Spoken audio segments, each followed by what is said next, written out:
with the personality behind the scene. There is somebody that is behind a curtain that has been doing some things against your life, against your family, against your business, against your career. God has given me an instruction today to handle it. And they shall be handled. I said they shall be handled. Maybe I should give you a little teaching so that you will understand what I'm about to do this morning. Amen. Captivity is a product of few things, but I'll give you 4. Why people go into captivity? 4 things. People don't enter captivity without knowing. There is a reason why they enter captivity. But this morning you will come out of it. Amen. Number 1 reason why people enter into captivity is wrong leading. When they are led wrongly. Wrong leading. They enter into captivity. And I'm talking about any kind of captivity. Financial, spiritual, emotional. A young lady had a dream, and in that dream, young virgins were in a place. All of them were carrying a pot. They were excited. Excited. And then a man appeared and said, I will break somebody's pot. Among all the ladies, he picked this girl and said, give me your pot. She said, what did I do? I didn't do anything. Why do you want to take my pot? He went, grabbed the pot and crashed it. And he said, this pot represents her destiny. As he breaks it, her destiny is broken. And she woke up from the dream. Woke up from the dream and was afraid. Picked her phone call, and the first person she called was her friend. And her friend asked her, have you told anybody about the dream? He said, no. He said, very good. Don't even tell your husband. You know men now, when you tell your husband that your destiny is somehow, he might leave you in case he's following another girl. He might go after the girl. And she told her friend, thank you for the advice. And she sat on her bed, she said, what an advice. Oh, that my friend is a good friend. I won't tell my husband. And the friend took her to a herbalist. He said, we need to see a herbalist. We interpret this dream for you. Wrong leading. Got to the herbalist, and the herbalist said, Madam, your destiny is that you will die early. But for you not to die early, you need to go and hug somebody that has long life and bring the thing you used to hug the person. Went and hugged the person. Unknown to her, after hugging the person will run mad. She went and hugged a young bachelor, believing God for job. And the man ran mad. Made the herbalist, I've done it. When the man saw what she brought, say, oh yeah, you did a good job. But you know what? The person has to come in. Say, Papa, where will I see the person? Say, calm down. The man chanted and threw the thing to the air, disappeared. A few hours later, the man knocked at their door. Came mad. And the Papa said, the desire of the madman, if you can do it, you will live long. She said, if that's the case, no problem. She was going into another hole, but she didn't know. From one captivity to another. On the day of her birthday, the madman said, if you come, I will bless you. On that day, whatever I say, if you do it, you will live long. She said, no, Allah. On her birthday, they called her. She came. Woke the madman from where he was sleeping. The madman said, one thing only. If you can do that, you will live long. What? I have to sleep with you. The woman said, over a dead body. As she was going, Baba said, if you go, you die. I like those Babas. He's in church when we tell you, if you don't come for this service, things might not go well. We say, I beg you. Now only you the pastor, no problem. Baba said, you go, you die. She came back immediately. Enter. The madman slept with her, carry belly. She was moving from one hole to another hole, from one death to another death, from one captivity to another captivity. And then the madman appeared to her physically from somewhere and gave her a ring. He said, from today, me and you. So she was married to a spirit. Wrong leading brings captivity. That girlfriend that will suggest one thing to you, that boyfriend that will suggest one thing to you. I was talking to a young lady here, and as we were talking, I said, let me lay hands on her. So I brought my hand. I felt very cold. I removed it back. I said, something is wrong with you in your spirit. You are polluted. So I have the hand to scan. You are polluted. What is it? What is it? Stand up. What is it? What is it? What is it? You slept with the wrong man. Introduce you to occultic things. Introduce that. Say, help me, sir. Help me, sir. I said, no. How did you get it? My friend introduced me to him. Wow. Any one of you that has been introduced by any wrong friend into anything that put you into captivity, in this service, I break it in the name of Jesus Christ. I break the name of Jesus Christ. I command you to break in the name of Jesus Christ. Number 2, how do people enter into captivity? Wrong decisions. Wrong decisions. They take wrong decisions. Wrong decisions. Wrong decision. I had a colleague, when I was working in Diamond Bank, year 2008, 2009, and I asked the girl, I said, in case you are about to get married, make sure you carry me along. I might not be your pastor, but I can help you, guide you. She said, oh, but she didn't like the word I said. So she went ahead. I was still in jobs. She got married. She didn't tell me. After 10 years, the husband was an occultic man. The thing just happened that she just discovered that the man was occultic. She would give him food. The man would climb and jump the food before he eat the food. She said she didn't think anything was bad. The man would come sometimes and tell her that if you want to pray, go outside and pray. Don't pray inside this house. And they were all Christians attending a big church. She didn't say anything wrong with it. Until one day, when she was to give birth, she saw 3 women that came and appeared to her that they wanted her soul. They wanted her soul. By the time God opened my eyes to see it, when I saw it, I called her, where are you? She said she just came back from Jos in Kaduna. I said, I saw you running head-to-skater. People are chasing you. Come, you need help. She said, sir, I will see you. The following day she landed. I was shocked. What happened? He said, my case is critical. Sir, as I'm talking, I don't have a womb. My last baby died in the womb. In the process of removing the baby, they scraped my womb. She entered into double captivity. Now she's not a girl, she's a man. It will take the miraculous power of God for her to conceive. Because the man, for 10 years, confessed, anytime she's to sleep, you put a charm under her bed. As she lies down, top, she goes. He flies, come back. Flies, come back. Flies, come back. But the guy had money. He had money. He had money. Wrong decision. Wrong decision. Put people into captivity. Wrong decision. Oh, this business is good. They won't tell you the full detail. It's when you get into the we have to go to a bomber shop. When you get to a bomber shop, that's how our organ is. When you get there, enter this room. By the time you enter this room, they put blood, they say drink. You say, don't go to there, tell us, no, do this now. You don't see the blood, you have to drink. How did you get there in the first place? One guy that had money, that is your old friend, you saw him and you said you want to be like him, so he released you. Wrong decision brings captivity. Number 3, what brings captivity? Hearing wrong voices. Hearing wrong voices. Isaiah chapter 30 verse 21. That's your text. Open to Isaiah 30, 21. Upon this mountain there shall be deliverance and holiness, and the people shall possess their possession. Wrong voices. Wrong voices. Isaiah chapter 30 verse 21. Are you there? In case you have been there, in case one of these things touches you, don't worry. Today your freedom has come. Amen. Your liberty has come. Amen. In the name of Jesus Christ. Amen. Isaiah 30:21.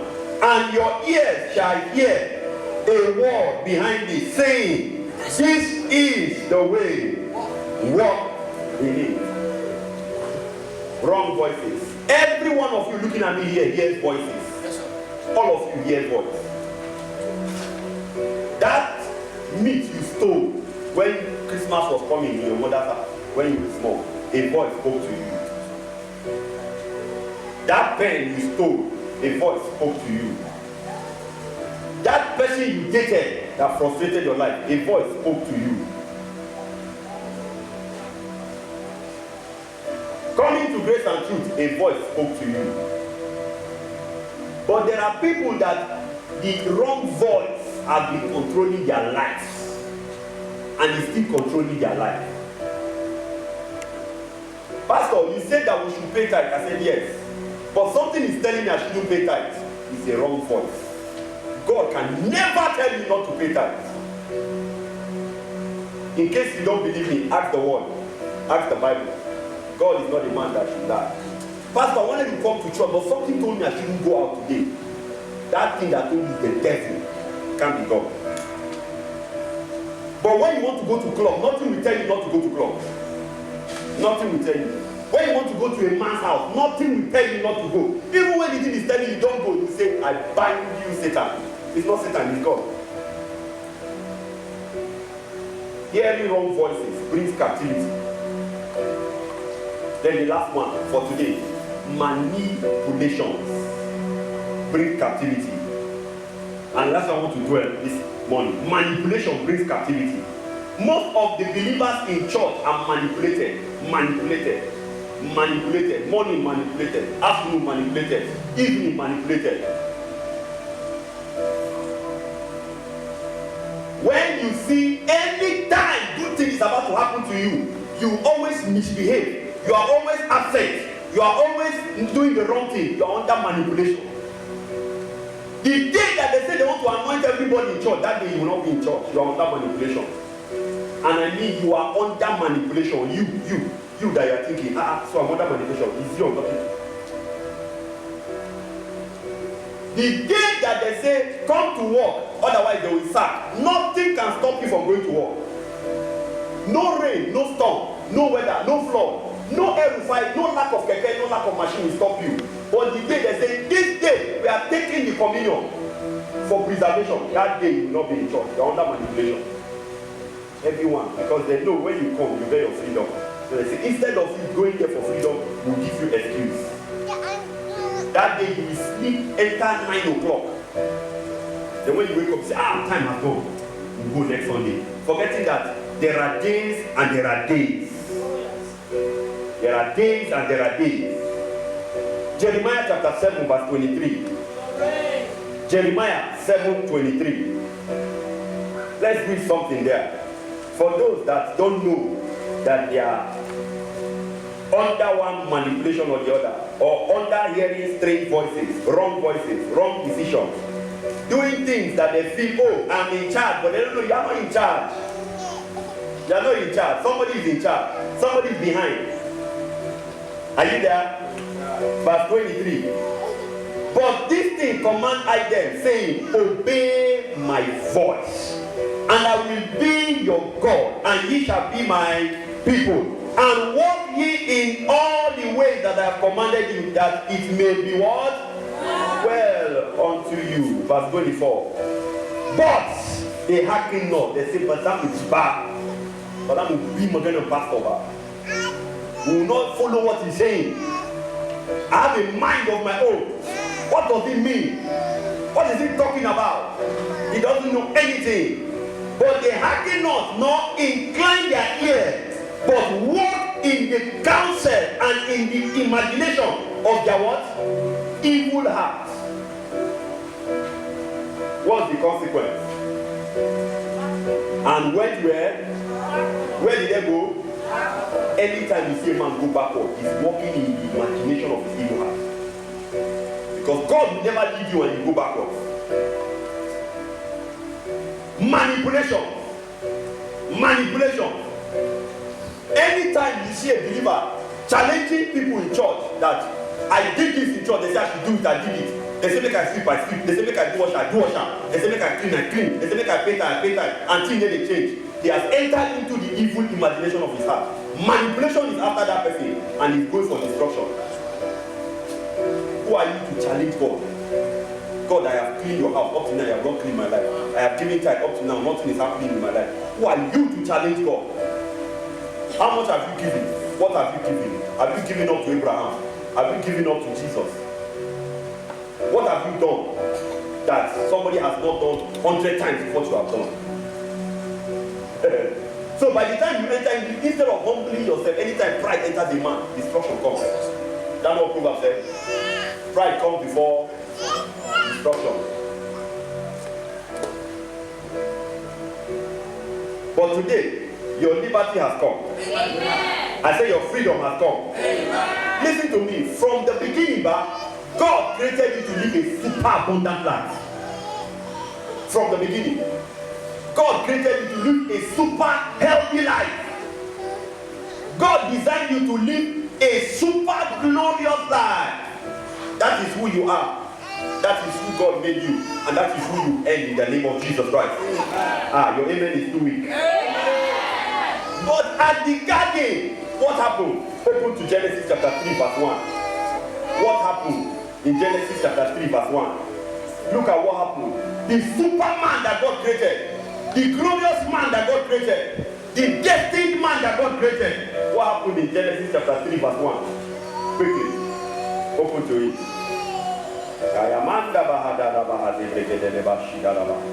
Genesis 3:1. Are you there? Now the serpent was more subtle than any beast of the field which the Lord God had made. And he said, is it your Bible? He, meaning the serpent, he said unto the woman, yea, had God said, ye shall not eat of every tree in the garden? Wrong voice brought about captivity for humanity. Hear me. Sometimes the wrong step you take does not only affect you, it affects your generation. Not only me, I never even married. What did they talk? Don't worry now. By the time that the time this woman, what's her name, Eve and Adam did this, how many children did they have? How many children did they have? No. But when Cain and Abel came, who told Cain to kill Abel? Where did he learn it from? The father didn't kill anybody, the mother didn't kill anybody. Where did he learn it from? What they disobeyed God for. Boomerang on them. Boomerang on them. Are you with me? When you hear wrong voice or you follow wrong instruction, after God has said, don't do this, then you will say, you go ahead and do it. You are just opening up for captivity. But today, the mercy of God will take us out. Amen. I say the mercy of God will take us out. Amen. This morning, I have a strong feeling in my spirit that somebody's destiny will turn around this morning. Amen. I have a strong conviction in my heart that this morning, somebody will break out. Amen. A family came to me in debt. Debt. Everyone. I'm very stubborn. Querying everything that God was doing. Oh, I pity people. When I see people do that, I know they're under manipulation. And this is what the word of God says, but it's not like that. When you answer it, they'll say, this one. When you answer it, they'll say, that one. Don't argue with them. They're under manipulation. Pray for their deliverance. Just pray for their deliverance. Yeah, God led me. We broke the thing. Life picked up. Everything picked up. All of a sudden, brother, sister, where are you now? It is well. It is well. That's the language of stupid people. It is well. When they have committed offense. It is well. 2 weeks after, it is well. I'm not begging you to come to church. I'm only checking on you. If you have gone, tell me you have gone. I call them. I say, come. I don't like I tell people plainly. If you are a member of this church, sit down. If you are a member, go. I'm okay. That no will be quarrel between us. I prefer you be somewhere than to be nowhere. He said, no. I said, if that's the case, sit down. He didn't sit. No. One after the other, they started entering one problem to the other. One after the other, they enter. I'm not happy that they enter it, but I'm just telling you so that you understand where I'm going this morning. They said, we will not hear what you are saying. We will walk after the imagination of our heart. What are you talking? We were in a church before we came here. We had a pastor before we had it. So what are you talking? No problem, no vex. Continue your way. Or when John will mature, who no, no. I'm not a pastor because I want to preach. God called me into what I'm doing. For those that believe, they will see it. I called the woman, I said, Madam, your life is not picking up. She said, yes. What do you want? this is what she wants. I said, give me 3 days. After 3 days,